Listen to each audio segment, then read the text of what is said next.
Good morning. Hope you are well. May God bless you.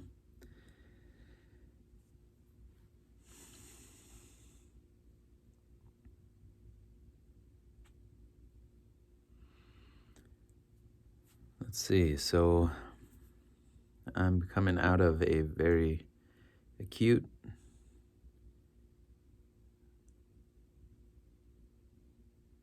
though somewhat prolonged,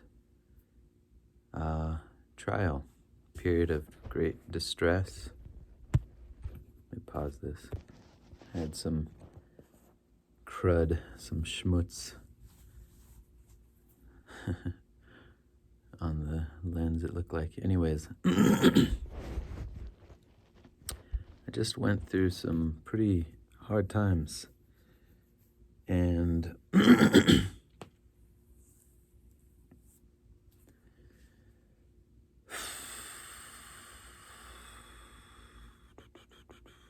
what do I want to say about that? Thank God for your support.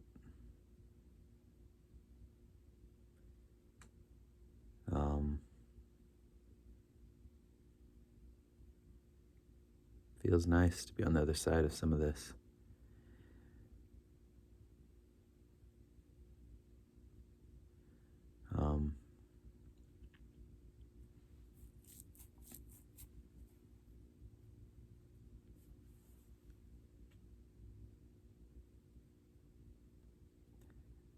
I feel like I know what I'm supposed to say. There's many things I'm supposed to say. I'm well versed in kind of the spiritually correct perspectives on suffering and pain and stuff like that.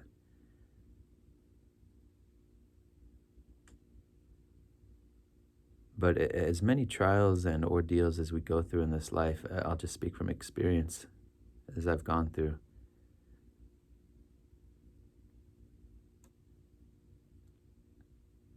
It's not, well, I'm not sure let me recenter here.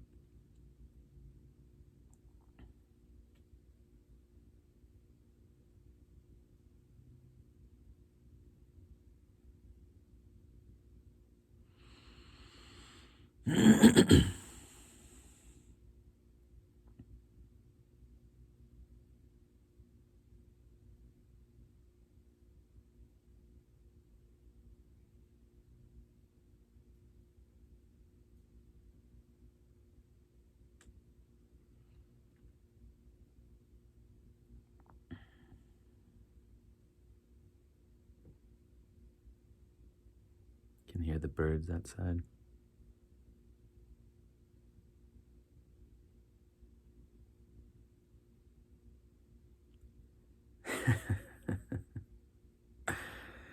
It was bad. It was really bad, this last trial. Forgive me for laughing here, but just sometimes you have to laugh at. I mean, there's been a lot of tears as well, but what I started to notice is I've been starting to get, I don't know how clear that's going to come through, but skin cracking, especially in the webs of my fingers on this one hand, and I don't know. I toggle between wanting to research what's going on with me health-wise and just totally avoiding going down that road because the mind will catastrophize and latch on to the worst possible thing you find on the internet. But it seems to me that a lot of I've been having with this recent trial and the heaviness of the stress and the burden of going through this. One of the ways it was showing up for me was through my liver. Seems to be a place that really gets impacted by stress for me. I've got this genetic liver condition, liver syndrome. It's called Gilbert's syndrome.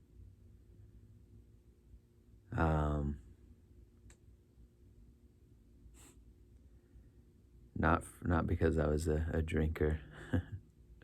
It's, it's, I don't think. I mean, I did drink at one point in my life, you know, in college, recreationally, but unless my body is just particularly uh, vulnerable. Not didn't I wasn't a drinker enough to have justified, liver damage or something like that. I don't think.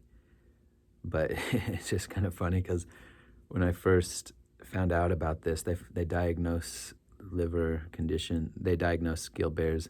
How you find out about it is that you've got elevated levels of bilirubins, which, if I'm remembering this correctly, is an enzyme that your liver produces. So when you get your blood drawn in the lab, that's one of the things that I don't know if it's a standard thing to test, or I can't remember why this showed up on a result for me, but it comes back as elevated. There's a safe range. You get those printouts, lab results, and there's usually like a range of, for a number of different, I don't know what the right word is here, a number of different things that they're testing in your blood. There's like a healthy range, and you can be out of range, deficient or in excess, that kind of thing. And the bilirubins came back elevated. And when this first started happening, I remember the physician I was seeing, she was just convinced that I was a drinker, heavy drinker, and in denial about it. I remember saying, no, I'm not a drinker.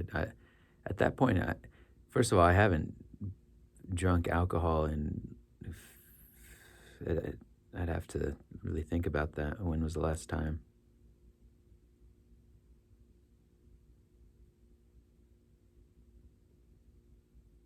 I think well over a decade.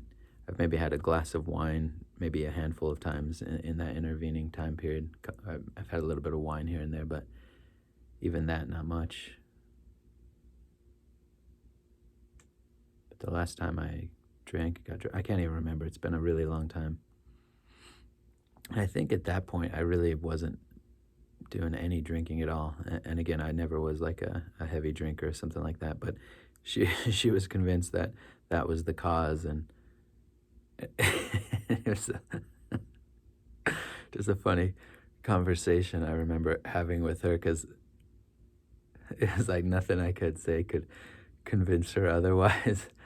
And my denials of being a drinker just seemed to fuel her suspicions, and my denials seemed to be confirmations for her. So it was like a Kafka trap, I believe, if that's the right term, where your denial only affirms that you're hiding something, or you know what I mean? And so it was like a lose-lose situation. I just, there's nothing I could say that could convince her otherwise. She kept saying, it's all right, man. We're safe in here, and we can talk about this, and just tried. I can't remember exactly how it went, but anyways, so I've got this liver thing going on, and one of the things that triggers, and so if you have excess bilirubin,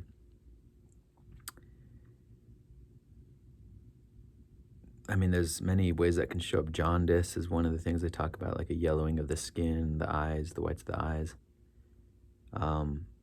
And maybe that's happening for me. If it is, it's subtle. But the thing I notice, and I'm drawing the connection here with the liver.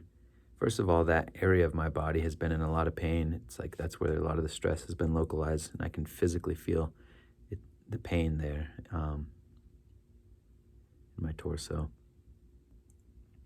But my skin gets really kind of dry and itchy, and then I itch to the point where I'm, kind of bleeding, and I'm getting these dry patches and in the webs of my finger here, and these cracks, these fissures that are opening up and bleeding, which is new and very concerning.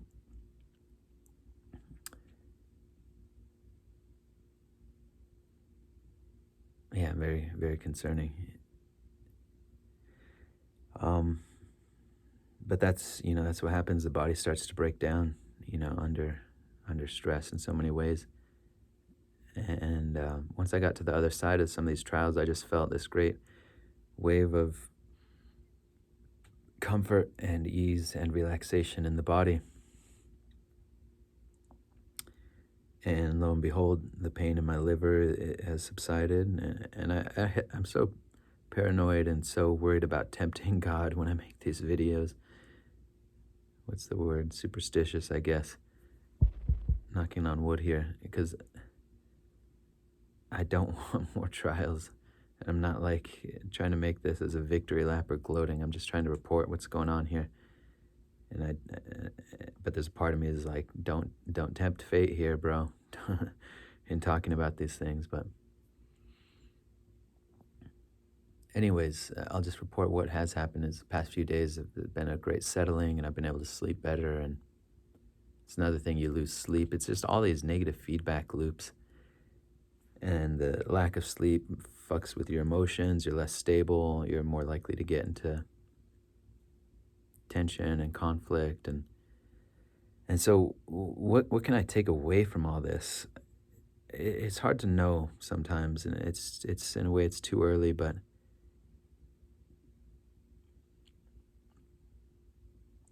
a part of what I so what did I do during this time of really intense suffering? I cried a lot. I prayed a lot. I called in Jesus.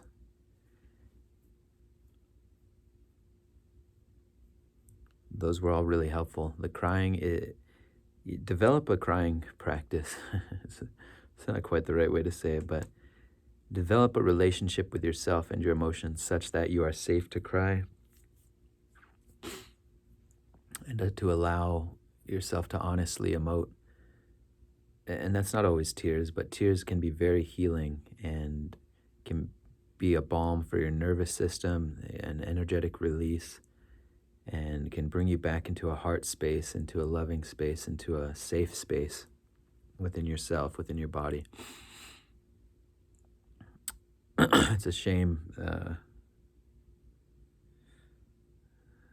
in a sense, that we have such a cultural devaluation, bordering on stigma, a cultural aversion to crying, especially for men.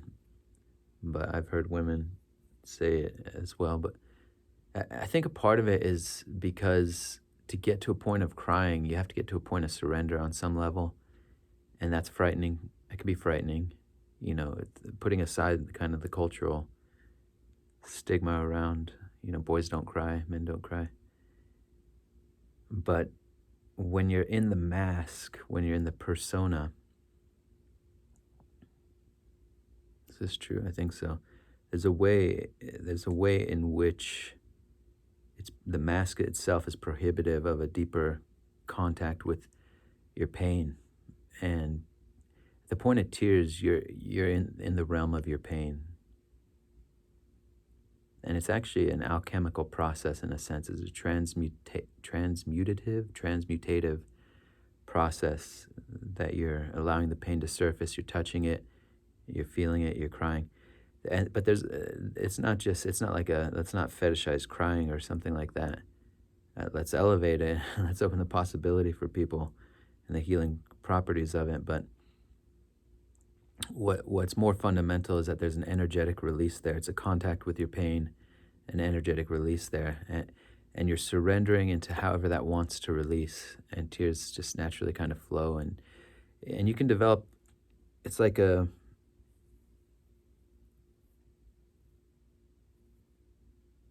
just like any practice in a sense, you develop more and more connectivity with that dimension of your being, and it becomes easier and easier to drop into that pain and to drop into the emotions over time. You come more and more to trust the process, and it's less and less remote. You're more and more connected with that dimension, and you more and more have access to that relief. But I mean, shaking, I've done a lot of shaking during this process, just in a safe place here, letting the body just shake things the fuck out, letting anger come out, getting this just real aggressive,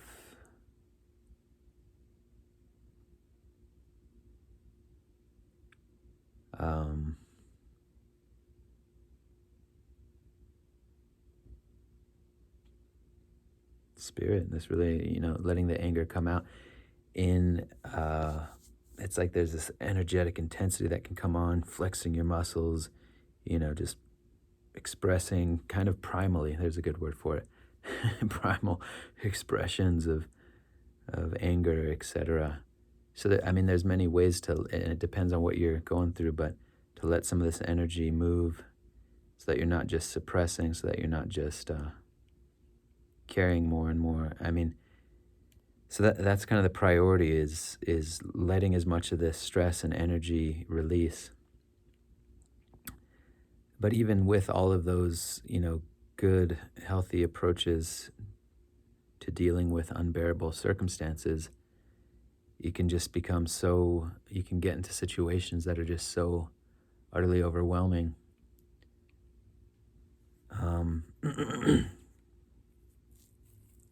That you're just on your knees. I've been on my knees for a long time.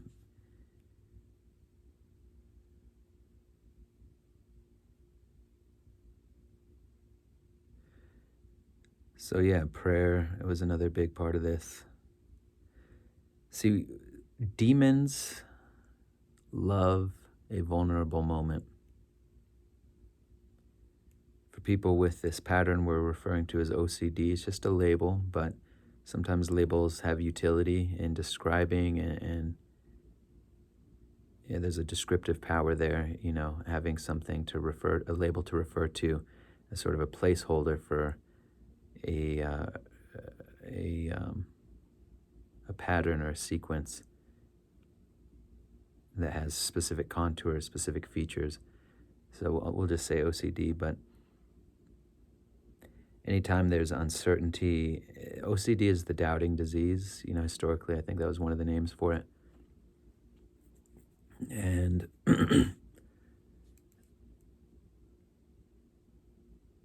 demons interface with that dimension of OCD. As a reflective person, one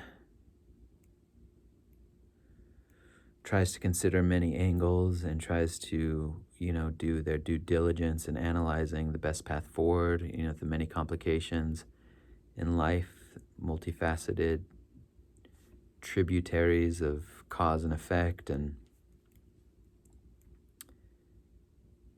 there's something good about that, a mind that is able to be reflective on a circumstance and to tease out, possible scenarios, pitfalls, dangers, etc. There is something healthy about that.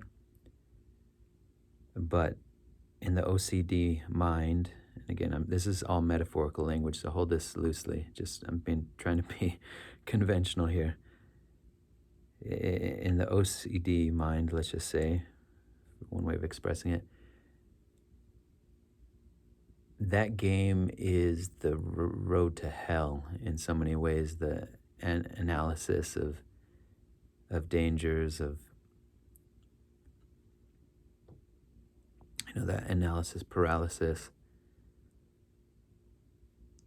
and what the demonic forces in creation, what the negative forces in creation, they feed off of negativity. And so anytime there's a little crack of doubt or a little crack of uncertainty, that's their entree, and they love to enter there because they can amplify through their influence, through thoughts, magnifying certain thoughts, magnifying certain energies.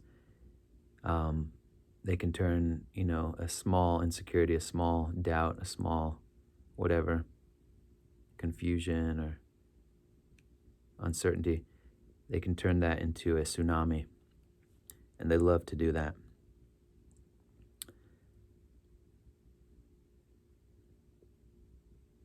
And so I got caught in one of these. I've gotten much better in many ways. I have to give myself credit over the years, and it's been years now of really struggling intensely with this pattern.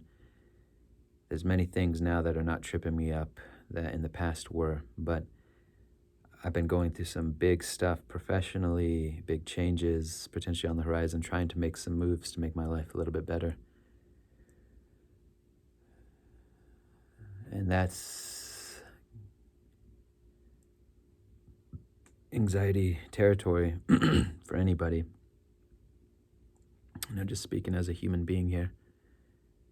But, I just got caught up in one of these that I couldn't quite get out from under and got buried for days, weeks under a certain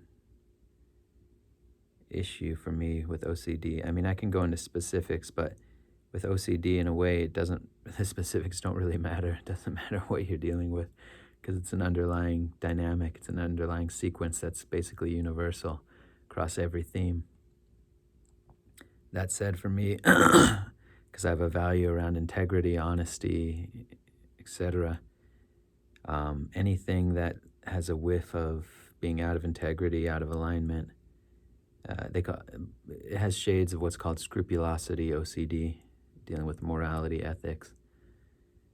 And I have such a value on God, seeking God, following God, surrendering to God's will, etc., that that can be an exploitable weakness for me by the OCD, by hell-oriented forces in creation, who again, they feed off negativity. They feed off putting you in a negative space. And so I really got caught up in something recently. Now, there's some things I did different that in the past, I don't know if I would have been as quick to do. I reached out for some help, for some perspective, had some conversations.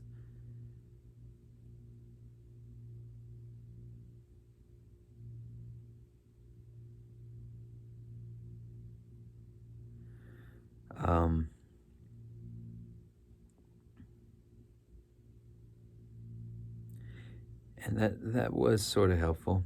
That was sort of helpful. Again, all the stuff I mentioned before. I've been doing rosary, been doing a lot of prayer, Psalm 23, and just a lot of kind of pleading before God, with no formal structure to it. Just help me, Lord. Fucking help me. Excuse my language. And thy will be done, not my will. And come to me tonight, Father. Speak to me in a dream. Clarify what's going on here. And that kind of thing.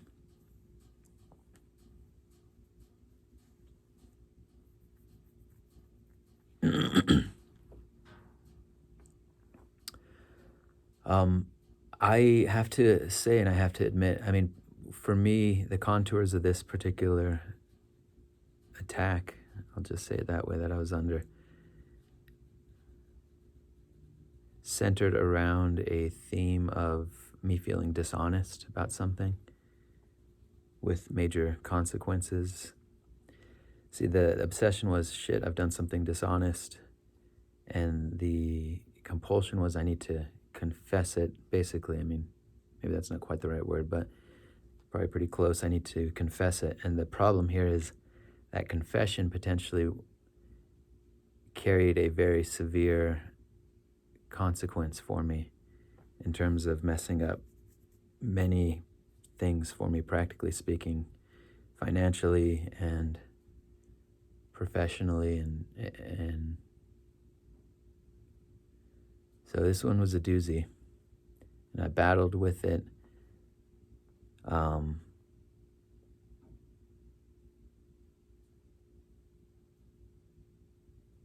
And sought some advice from people who are a bit older than me, and I feel have a little bit more life experience under their belt. Anyways, I did end up going through. See, the magnitude of the stress I was under, having my body starting to collapse, the insomnia, the stuff with my liver, fissures breaking out on my body, all this stuff of intense distress. That's demonic activity. And I'm sorry if, I don't, more and more I have kind of been taking steps in this direction of speaking with that kind of language. I'm sorry if that offends somebody who happens to watch this video, because there are ways to talk about this in a more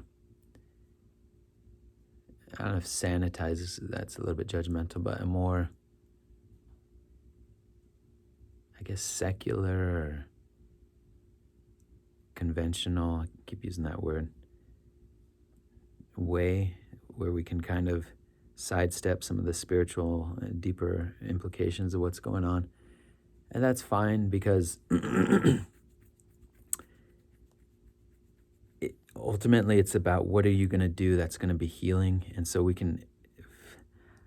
you don't have to agree with the depth analysis I'm giving here, and you can stay at a sort of a practical level with these things of what's actually going to be helpful. And I'm not dogmatic in that sense. I'm just speaking what I have experienced directly, many years dealing with this. And I got to say, it feels more congruent for me to just be honest and say the whole truth about what I know and what I experience here.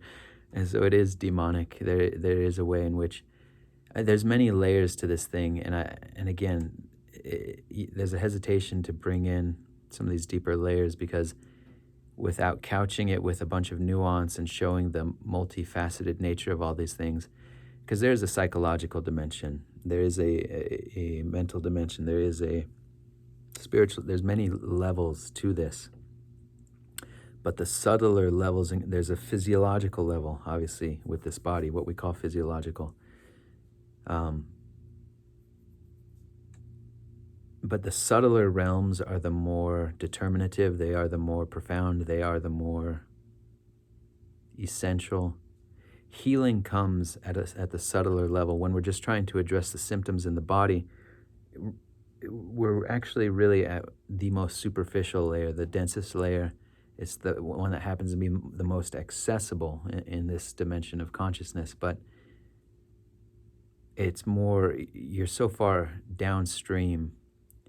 It's like trying to clean out, if there's toxicity pouring into a river 5 miles upstream, but at the point where you interface with the toxicity 5 miles downstream and you're just trying to strain out the, whatever it is, the garbage or the oil or whatever,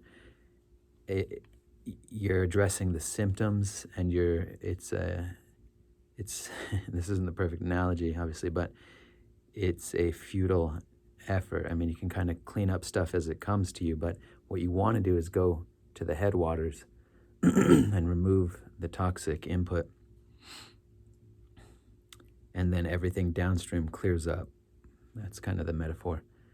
And so the subtler levels of creation is where healing has the most potency, and that's where these things originate.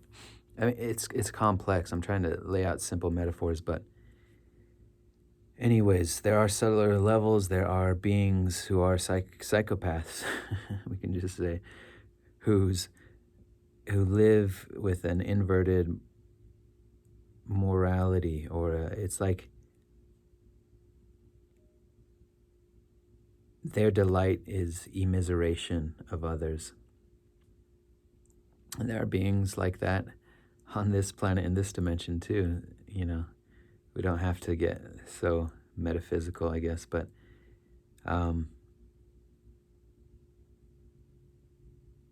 anyways.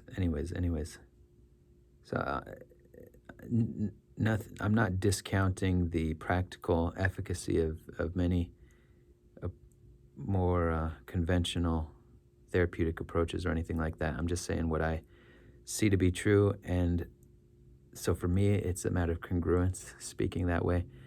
But it's also, I see it as a matter of a deeper science, and that there is greater potential for healing. So it matters in that dimension as well. But anyways, but I recognize it can be really off-putting and potentially freak somebody the fuck out. But so don't be freaked out by any of this. I'm not scared about any of this, but anyways.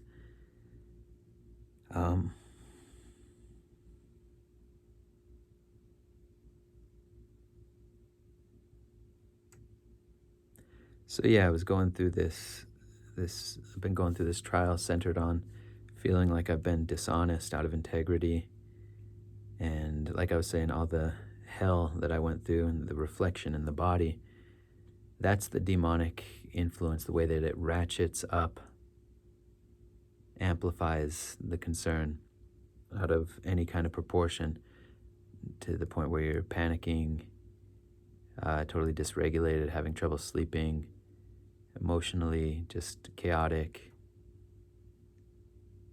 And then, downstream of that, all the physiological effects, the way it brutalizes your body. That's hell. That's demonic influence. And so, yeah, it's important to be grounded in a spiritual practice. It's important to call in Jesus. It's important to pray, to talk to God, and to seek help here in this apparently concrete realm. Um,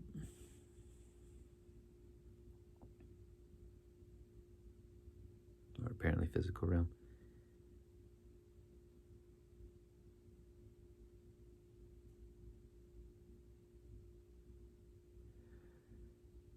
But I got some support from somebody.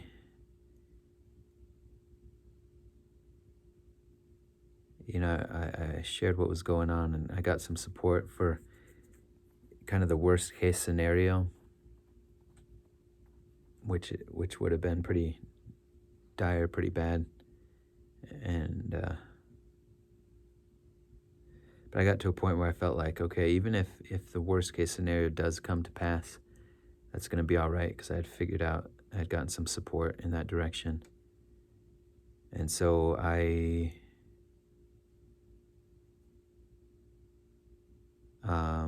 called.